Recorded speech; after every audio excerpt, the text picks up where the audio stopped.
Cathay Pacific is all about on-time performance. It's very essential for us and for our customers that we dispatch the aircraft on time. Inoperative auxiliary power units affect Cathay Pacific in different ways. You may not be able to start the engine quickly. It is also an issue for cabin comfort.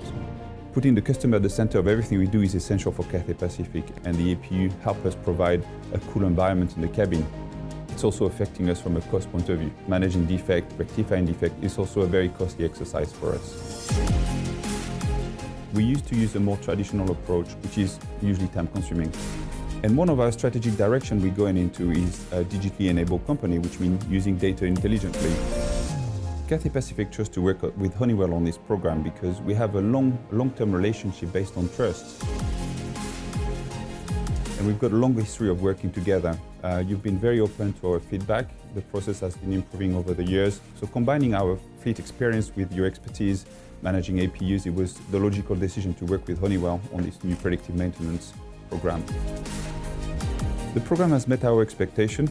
In 2017 was about 13% reduction of delays and cancellation caused by APU inop. It's also been nearly a 30% reduction in the time that it takes to address the issue once we have one.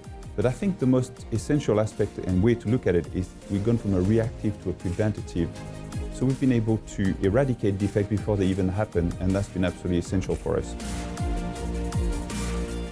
Cathay Pacific is currently considering expanding the scope of this program.